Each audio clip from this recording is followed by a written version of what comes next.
Hi students. So next concept ki veldam nanu. Next concept is materiality.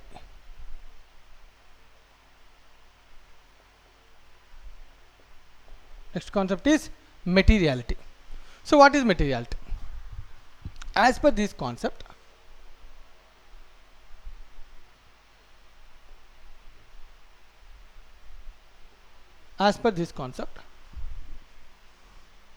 items having significant items or transactions having significant effect on business. అని ఏం చెప్తున్నాను నేను? Items having significant effect on business should be disclosed separately. Should be disclosed separately. So the concept of materiality says that any item having significant effect on business should be shown separately. Should be disclosed. Should be disclosed. Sir, ఏం sir ఈ concept? So చాలా చిన్న విషయాలన వీటి గురించి మనం చిన్న examples ద్వారా మనం దీన్ని ఎఫెక్ట్ చేసుకోవచ్చు. సో దీన్ని అర్థం చేసుకోవాలంటే ముందు విషయం ఏంటన్నా, which items have a significant effect on business? Every transaction has no effect on business, serious effect on business, right? So the item which is important, the item which is not much important has to be decided based on the concept of materiality. So not important అంటే మళ్ళీ దాన్ని record చేయమని కాదు నాన్న, pressure తీసుకోకుండా దాన్ని మనం ఎలా రికార్డ్ చేయొచ్చు. For example, let us take an example. Example number 1. For example, let us try to understand this. Right. Audit fee 1 lakh nana. Audit fee 1 lakh. కానీ ఎక్స్పెండిచర్ ఒక ఆర్గనైజేషన్లో ఆడిటర్కి ఆడిట్ చేసేందుకు పే చేయాల్సిన ఫీజు 1 lakh నాన్న. ఇది కాకుండా some మిస్సిలీనియస్ expenditure కూడా ఖర్చు అయిందని ఒక 5,000 నాన్న. ఓకేనా, సమ్ మిస్సిలీనియస్ ఎక్స్పెండిచర్ 5,000. ఇంకా శాలరీ, రెంట్కి చాలా ఎక్స్పెండిచర్స్ ఉన్నాయి. For example, right, try to understand the example. For example, so మన P&L account, right, profit and loss అకౌంట్లో మనం ఎక్స్పెన్సెస్ని ప్రజెంట్ చేస్తాం, ఇన్కమ్ని ప్రజెంట్ చేస్తాం, రైట్. Expenses, income. నా ప్రాఫిట్ ఎంత వచ్చిందో లాస్ వచ్చిందో తెలియాలంటే నా ఇన్కమ్స్ ఎంత వచ్చాయి, నా ఎక్స్పెన్సెస్ ఎంత ఖర్చు అయ్యాయో చూసి, సో నా ఇన్కమ్ ఎక్స్పెండిచర్ కన్నా ఎక్కువ ఉంటే then it is a profit. If the expenditure is more than the income then it is a loss. ఇది మనకు తెలిసినటువంటి బేసిక్ అండర్స్టాండింగ్. సరే, ఏంటి P&L ఫైనాన్షియల్ స్టేట్మెంట్స్ ప్రిపరేషన్, వాటి గురించి మనం నెక్స్ట్ స్టేజెస్లో తర్వాత తెలుసుకుందాం. ఫస్ట్ బేసిక్గా అర్థం చేసుకోవడానికి ట్రై చేయను, రైట్. సో ఫర్ ఎగ్జాంపుల్, ఒక ఆర్గనైజేషన్కి ఎక్స్పెండిచర్ ఉంది, ఒక ఇన్కమ్ ఉంది అనుకుందాం. ఎక్స్పెండిచర్లో ఈ రెండు ఉన్నాయి నన్ను, రైట్. వీడు ఎలా ప్రజెంట్ చేశారంటే రెండింటిని టు మిస్సిలీనియస్ ఎక్స్పెండిచర్ అని చెప్పి 1,05,000 రాశాడు నన్ను, అంతే. సో ఇంకా చాలా ఉన్నాయి నన్ను, లైక్ శాలరీ ఉంది, రెంట్ ఉంది, ఇవన్నీ కూడా రాశాడు. వీటితో పాటుగా మిస్సిలీనియస్ అదర్ ఎక్స్పెండిచర్ అని 1,05,000 రాశాడు అన్న. నా ఆర్గనైజేషన్లో సేల్స్ ఒక 5 లక్షలు నాన్న, ఓకేనా, జాగ్రత్తగా అబ్జర్వ్ చేయి. నా ఆర్గనైజేషన్లో ఇన్కమే 5 lakhs అయితే దానిలో అప్రాక్సిమేట్లీ 20% ఒక ఎక్స్పెండిచర్ ఉంది. ఆ ఎక్స్పెండిచర్ని నేను వాల్యూలో ఎంత ఉందన్న, approximately 20%. 5 lakhs ఇన్కంలో 20% worth of the expenditure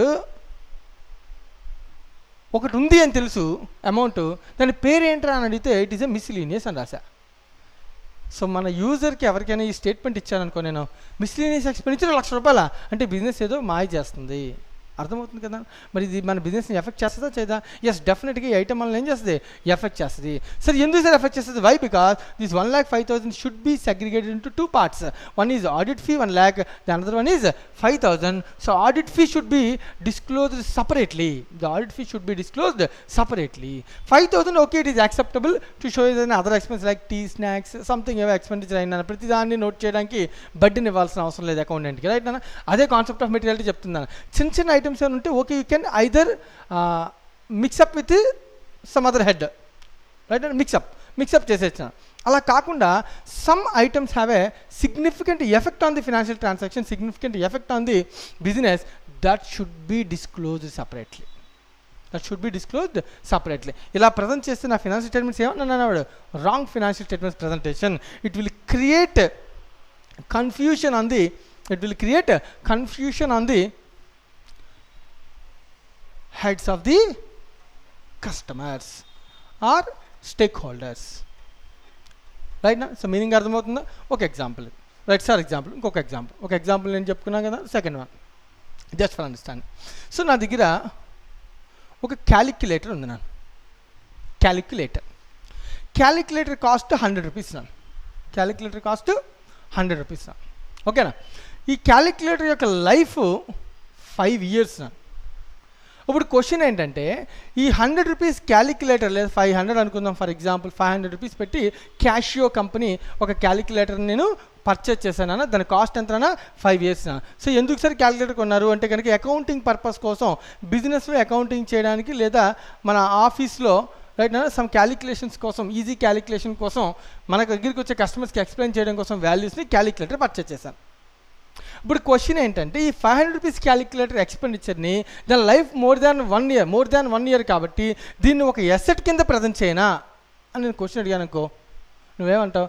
yes sir, life more than 1 year as per the rule, capital expenditure rule, any asset having benefit of more than 1 year it has to be presented as a capital expenditure, it has to be presented as a asset, it has to be presented as an asset. Capital expenditure మనం ఎక్కడ నేర్చుకున్నాం? Capital revenue expenditure రూల్లో నేర్చుకున్నాం నాన్న. కానీ నువ్వు observe చేస్తే దీని value చాలా చిన్నది కదా నాన్న. ఫర్ ఎగ్జాంపుల్, నా బిజినెస్ టర్న్ ఓవర్ 1 crore, నా దగ్గర ఉండే మిషనరీ వర్త్ 2 crores, నా దగ్గర ఉన్న మిషనరీ వాల్యూ ఎంతనా? 2 crores. నా దగ్గర ఉన్నటువంటి land and buildings cost 50 lakhs, నా దగ్గర ఉన్నటువంటి furniture cost 50 lakhs, 20 lakhs, 30 lakhs, పెద్ద పెద్ద అమౌంట్స్ నాన్న. సో ఇలాంటి వాటిలో క్యాలిక్యులేటర్ అనే 500 అనే ఎక్స్పెండిచర్ ఒక అసెటా? దానికి ఎంత లైఫ్ ఉంటే మాత్రం దాన్ని మన అసెట్ కింద ట్రీట్ చేయొచ్చారన్న? లేదు. అని ఏం చెప్తున్నా అర్థమవుతుందా? దాన్ని అసెట్ కింద ట్రీట్ చేయాల్సిన అవసరం లేదు. It is just an expenditure even though it has a life of more than 1 year, but it is just a expenditure. It has to be shown, it has to be write off in P&L account. So expenditure కింద note చేసేసుకో, అంతేకాని దాన్ని expenditure అనాలి తప్ప asset దాని పెద్ద value కింద మనం దాన్ని ఎస్టిమేట్ చేసి ప్రజెంట్ చేయకూడదు. అసెట్ అని అనకూడదు నాన్న. It is just a expenditure. So ఎవరు చెప్పారు sir? Because it will not create any effect on the business to show it as an asset కదా నాన్న. అసెట్ కింద చూపించాల్సినంత ఎఫెక్ట్ చేసేటువంటి, బిజినెస్ ఎఫెక్ట్ చేసేటువంటి ఐటమ్ కాదు. But has to be presented generally as a expenditure in the P&L account. It is not to be shown as a asset in balance sheet. So ఎవరు చెప్తున్నారు sir ఈ విషయం? Concept of materiality, common sense నాన్న. Importance ప్రకారం ఒక expenditure ఏది important, ఒక item ఏది ఇంపార్టెంట్, ఏది బిజినెస్ని ఎఫెక్ట్ చేస్తుంది, దాన్ని సపరేట్గా చూపించండి. లేకపోతే దాన్ని ఏదైనా మిక్సప్ చేయండి. దానికి ఒకవేళ ఆ కాన్సెప్ట్కి దీనికి డిప్రిసియేషన్ అని చెప్పి కనిపెట్టి డిప్రిసియేషన్ అకౌంట్ ఫర్ చేయాలా? Like every year 5 years life కాబట్టి ఎవ్రీ ఇయర్ 100 రూపీస్ P&L రాసి మళ్ళీ రిమైనింగ్ అంతా కంటిన్యూ చేసుకుంటూ వెళ్ళి first year 100, second year 100, third year 100 ఇలా మనం రాసుకుంటూ వెళ్ళాలా ఎవ్రీ ఇయర్? నో, రైట్ నాన్న. సో రాయాల్సిన అవసరం అలాగా లేదు అని చెప్పే concept of materiality. Right. Last and final ఇంకొక చిన్న ఎగ్జాంపుల్. ఫర్ ఎగ్జాంపుల్, సో నేను ఒక స్కేల్ కొన్నాను నాన్న. దాని కాస్ట్ 1 rupee 50 paisa. నేను స్టాంప్స్ కొన్నాను, దాని కాస్ట్ 50 rupees 25 paisa. ఓకేనా? ఇలా వస్తున్నాయి. ఓవరాల్గా ఈ ఎక్స్పెండిచర్లు అన్నీ కలిపేస్తే 100 rupees 10 paisa, 10 paisa, 100 rupees 10 paisa. Right. ఇప్పుడు క్వశ్చన్ ఏంటంటే, నా బుక్స్లో దీన్ని ఎలా అకౌంట్ ఫర్ చేయాలి? 100 rupees 10 paisa అని అకౌంట్ ఫర్ చేయనా అంటే, నిజంగా అయితే కనుక ఫుల్ అమౌంట్ ప్రతి ట్రాన్సాక్షన్ యాజ్ ఎంత అమౌంట్ ఖర్చు పెడితే అంతా రికార్డ్ చేయాలన్న దాన్ని మనం అంటాం కంప్లీట్ డిస్క్లోజర్ అంటాం. కానీ materiality is an exception to this. So ఎందుకు? What is the need for 10 paisa? ఇప్పుడు నువ్వు 10 paisa తీసేసి బుక్స్ని ఇలా కంప్రెస్ చేసి 100, 110, 150 ఇలా మన పాయింట్స్ పక్కన ఉన్నటువంటి వాల్యూస్ని కూడా తీసుకొచ్చి ఇంపార్టెన్స్ ఫినాన్షియల్ స్టేట్మెంట్స్ని ఆఫ్టర్ పాయింట్స్ కూడా ప్రజెంట్ చేసి నువ్వు అంత పర్ఫెక్ట్ అని చెప్పాల్సిన అవసరం లేదు. దానికి ఇంపాక్ట్ ఏమి ఉండదు. 10 paisa వల్ల నేను ఎవరు ఏమి ఇంపాక్ట్ చేయరు. అర్థమవుతుందా? కాబట్టి it should be ignored. 10 paisa will be ignored. Overall నా ప్రాఫిట్ వచ్చిందన్న 1 lakh 1 rupee వచ్చిందన్న profit. For example 10 lakh 1 rupee వచ్చిందన్న profit. What is the need of 1 rupee? Show it as a 10 lakh profit properly. అర్థమవుతుందా? So because of eliminating a rounding off of some points, paisa, some number, it will not create any effect on the business. then it will not create any effect on the business. So it has not to be shown separately, disclosed in the financial statements. Right? So materiality concept చెప్తుంది అదేనా, చిన్న చిన్న items ఉన్నాయి, eliminate, remove it, ignore it. Right అన్న, ఆ item ఉంది, it has a impact on the business, it should be shown, disclose separately. An item is in the nature of capital, but the amount is very less, it has to be shown as a revenue expenditure, it's not a capital expenditure. All these things are based on the concept of materiality.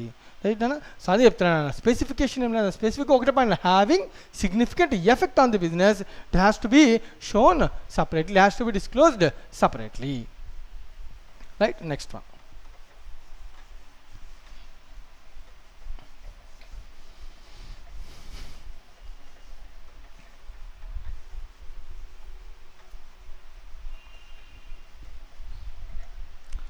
So next concept నాన్న, so concept of consistency and materiality, so అన్నీ complete అయిపోయినాయి. So next one, some important things చూద్దాం నాన్న. So next one is prudence. Next one is prudence. Prudence refers to a degree of caution. Degree of caution while estimating the things.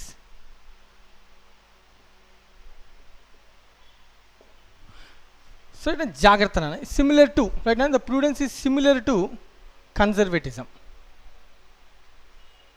So yen nana conservatism, the prudence concept is similar to conservatism. So right, నేను మనం ఏదైనా ఒక estimate కానీ ఏదైనా చేసేటప్పుడు caution, జాగ్రత్తతో ఆలోచించి చేయమని చెప్పడం నన్ను ఈ కాన్సెప్ట్ చెప్తున్నాను. ఫర్ ఎగ్జాంపుల్, నేను ఒక మిషన్ని పర్చేజ్ చేశాను, జస్ట్ ఫర్ ఎగ్జాంపుల్ ఒక మిషన్ని పర్చేజ్ చేశాను, దాని లైఫ్ 5 years. రైట్, ఈ 5 yearsని ఎస్టిమేట్ చేయడం అనేది సమ్ కాషన్, ఎస్టిమేట్. ఈ ఎస్టిమేట్ని డిసైడ్ చేసేటప్పుడు ఏం చేయాలి, కాషన్. అలాగే మనం ఇందాక ఒక ఎగ్జాంపుల్ చూసాం, డెటార్ ఉన్నారు, డెటార్లో 1,00,000 రూపాయలు నాకు రాదు అని నేను డిసైడ్ చేస్తున్నాను. రైట్, సమ్ పర్సంటేజ్ నాకు ఇయర్ మొత్తంలో నన్ను జాగ్రత్తగా అబ్జర్వ్ చేయాలి. 1 yearలో 10 lakhs is a total debtors, total sale. దీనిలో ఒక 1 lakh అంటే ఒక 10%. ఎవ్రీ ఇయర్ నేను జరిగేటటువంటి డెటార్లో, నాకు ఉన్నటువంటి డెటార్స్లో, క్రెడిట్ బేస్లో నేను చేసినటువంటి సేల్లో ఒక 10% లాస్ అవ్వచ్చు అని ఎస్టిమేట్ చేస్తున్నాను. లైక్ గుర్తుందా concept, future losses to be expected losses to be recorded, not the future gains, concept of conservatism కదా. సో ఒక 10% అనేది ఒక కాషన్తో మనం ఆలోచించాల్సిన విషయం. ఎలా పడితే అలా ఎంత పడితే అంత అమౌంట్ని ఎస్టిమేట్ చేయకూడదు. రైట్, సో ఎక్కడైనా ఒక ఎస్టిమేట్ ఉన్నప్పుడు the degree of caution to be used అని చెప్పడమే the concept of Prudence. The concept of Prudence, the Prudence is similar to, the concept of Prudence is similar to conservatism. Right, so next concept, so last and final nana, substance over form. Substance over form, observe cheyala.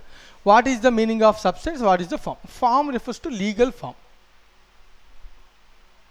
Form refers to legal form. Substance refers to position, generally it is position, position, holding. Right now, for example, ఒక బిజినెస్లో ఒక machinery ఉంది నాన్న. ఈ machinery నా ఆధీనంలో ఉంది, నా పొజిషన్లో, నా హ్యాండ్స్లో ఉందన్న మిషనరీ. రైట్, ఈ మిషనరీ యొక్క లీగల్ డాక్యుమెంట్, ఓనర్షిప్ కూడా నా దగ్గరే ఉందనుకో. ఓనర్షిప్ నా దగ్గరే ఉంది, పొజిషన్ నా దగ్గర ఉంది, హ్యాపీ, ఆ ఎసెట్ నాది అని నేను చెప్పగలను. అకౌంటింగ్ కంట చెప్తున్నాను అన్నాడు, అకౌంటింగ్ పాయింట్ ఆఫ్ వ్యూలో, అంటే అకౌంటింగ్ చేసేటప్పుడు, accounting is separate entity concept కదా. అకౌంటింగ్ పాయింట్ ఆఫ్ వ్యూలో substance over is much important than the form అంట. Substance is much important than the form అంట. Substance is given more importance than the legal form. Legal డాక్యుమెంట్తో నాకు సంబంధం లేదు, నాకేం కావాలన్నా సబ్స్టెన్స్ ఇంపార్టెంట్. సో దీన్ని అర్థం చేసుకోవడం కోసం నీకు ఒక చిన్న ఎగ్జాంపుల్ చెప్తాను. ఫర్ ఎగ్జాంపుల్, నేను ఒక బిల్డింగ్ని రెంట్కి లీజుకి తీసుకున్నాను.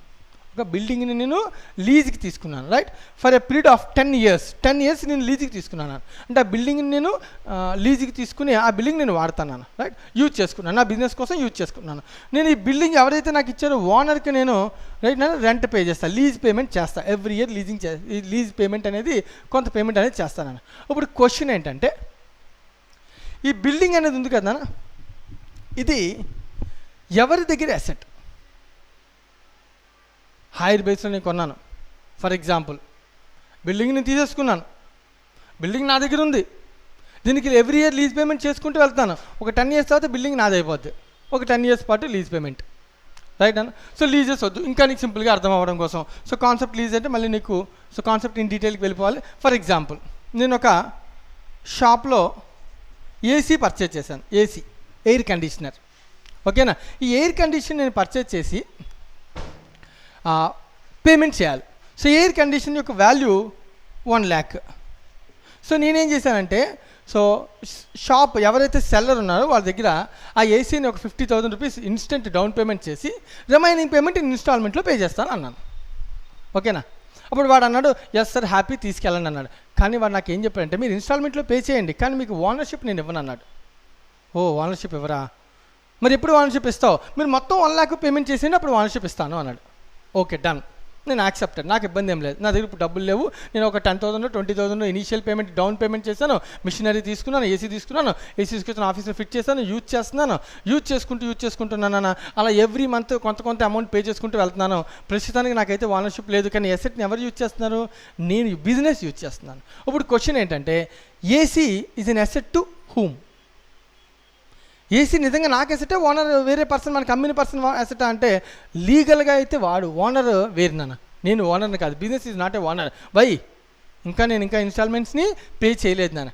కానీ అకౌంటింగ్ పాయింట్ ఆఫ్ వ్యూలో substance, position is important. AC ఎవరి హ్యాండ్స్లో ఉంది? బిజినెస్ హ్యాండ్స్లో ఉంది. You are the owner. You have to calculate depreciation, and you have to owner and you have to calculate depreciation, right అన్న. సబ్స్టాన్స్, పొజిషనే important. Legal ఫామ్తో నాకు ఎటువంటి సంబంధం లేదు. ఫామ్ నా దగ్గర, లీగల్ ఫామ్ నా దగ్గర లేకపోయినా నేనేం చేసినా బిజినెస్ని, ఆ అసెట్ని అకౌంట్ ఫర్ చేసుకోవచ్చు, నేను అసెట్ కింద చూపించుకోవచ్చు అన్న. అంతేగాని లీగల్ ఓనర్ వేరేవాడు కాబట్టి తను అసెట్ కింద చూపించడానికి లేదు. ఆ అసెట్ మీద డిప్రిసియేషన్ నేను క్లెయిమ్ చేసిన, నాకు అమ్మిన పర్సన్ క్లెయిమ్ చేయడానికి లేదు. సో ఇదంతా ఎవరు చెప్తున్నారన్నా? అకౌంటింగ్ చెప్తాను. అకౌంటింగ్ ఏం చెప్తుందన్న? Substance is more important than the legal form అని చెప్తున్నాను, రైట్. సో ఈ కాన్సెప్ట్ చాలా ఇంపార్టెంట్ అన్న. చాలా చోట్ల కొన్ని స్పెసిఫిక్ సిచ్యువేషన్స్ లైక్ లీజెస్ కానీ, లీజ్ అకౌంటింగ్లో కానీ, రైట్, హైర్ పర్చేజ్లో కానీ చాలా చోట్ల మనం ఈ కాన్సెప్ట్ని అప్లై చేస్తాం, right. In future next levels నీకు అది వస్తుంది. అలా అప్లై చేసేటప్పుడు మనం ఎప్పుడూ కన్సిడర్ చేయాల్సింది సబ్స్టాన్స్, పొజిషన్ని కంపేర్ చేయాలి తప్ప, రైట్, కన్సిడర్ చేయాలి తప్ప, రైట్, ఫామ్ని కాదు. పొజిషన్ నా హ్యాండ్స్లో ఉంటే, సింపుల్గా మాట్లాడతాను, పొజిషన్ నా హ్యాండ్స్లో ఉంటే I am the owner from point of view of accountant, right అన్న. సో అకౌంటింగ్ చేసే పర్సన్ పాయింట్ ఆఫ్ వ్యూలో అది ఎవరి హ్యాండ్స్లో ఉంటే వాడే owner. He has to claim the asset, he has to claim the depreciation, but he is not the legal owner. Legal owner is different, right. So this is the concept of substance over form, right అన్న. So దీంతో మనకి concepts అన్నీ complete అయిపోయాను. అయితే ఒక చిన్న point pending ఉండిపోయింది concept సంబంధించి. అదొకటి మనం డిస్కస్ చేసామంటే కనుక the concept of accounting concepts అనే చాప్టర్ అనేది, యూనిట్ అనేది మనకి పూర్తిగా కంప్లీట్ అయిపోతుంది. సో చూద్దాం అనేది ఏంటో.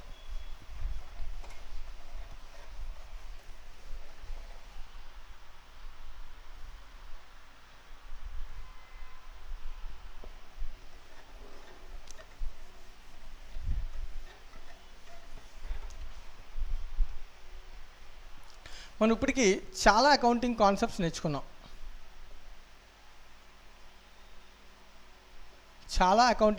మనం నేర్చుకున్నాం నాన్న. అయితే ఈ అకౌంటింగ్ కాన్సెప్ట్స్లో 3 accounting concepts mainly. That is, one is going concern, second one is accrual, third one is consistency. So 3 accounting కాన్సెప్ట్స్ని మనం అంటాం నాన్న ఫండమెంటల్ అకౌంటింగ్ ఎజంప్షన్స్ అంటాం. ఈ ఫండమెంటల్ అకౌంటింగ్ ఎజంప్షన్స్ ఏవైతే ఉన్నాయో, ఈ 3 కాన్సెప్ట్స్ ఏవైతే ఉన్నాయో, ఇవి 3 కూడా నాన్న every organization has to follow, right. Every business organization, every accounting organization accounting చేసేటప్పుడు ఈ 3 కాన్సెప్ట్స్ని ఫాలో అయి తీరాలి నాన్న. రైట్ అన్న. సరే ఈ 3 ఫాలో అవుతున్నప్పుడు మనం ఎవరికైనా ఇంటిమేట్ చేయాలంటే నో. రైట్ అన్న. నేనేం చెప్తున్నాను, ఇఫ్ ఫాలోడ్, ఇవి నేను ఫాలో అవుతున్నాను అన్న, నో సపరేట్ డిస్క్లోజర్. అవి ఎవరికి మనం చెప్పాల్సిన అవసరం లేదు నాన్న, నేను ఫాలో అవుతున్నాను ఎవరికి చెప్పాల్సిన అవసరం లేదు. లేదు అంటే కనుక if no, if not followed, ఒకవేళ ఫాలో అవ్వట్లేదు అనుకున్నానా, అప్పుడు మనం ఏం చేయాలన్నా, it has to be disclosed separately. వాటిని సపరేట్గా మనం ఏం చేయాలన్నా, ఆ ఫండమెంటల్ అకౌంటింగ్ అజంప్షన్స్ ఏవైతే ఉన్నాయో వాటిని ఏం చేయాలి, ఈ కాన్సెప్ట్ నేను ఫాలో అవ్వట్లేదు, ఈ కాన్సెప్ట్ నేను ఫాలో అవ్వట్లేదు అనేది మనం ఏం చేయాలి, సపరేట్గా డిస్క్లోజ్ చేయాలని. సో ఈ 3 కాన్సెప్ట్స్ని మనం అంటాం ఫండమెంటల్ అకౌంటింగ్ అజంప్షన్స్ అంటాం. If nothing has been specified, all these 3 assumptions, all these concept has been followed. If nothing has been specified. If you are really not following any of these concepts, you have to mention a note that I am not following going concern, I am not following accrual, I am not following consistency అని మనం సపరేట్గా disclose చేయాల్సి ఉంటుందని. ఇది ఓవరాల్గా accounting concept సంబంధించినటువంటి theory. Right. So next క్లాస్లో మనం నెక్స్ట్ యూనిట్ గురించి డిస్కస్ చేద్దాం. Thank you.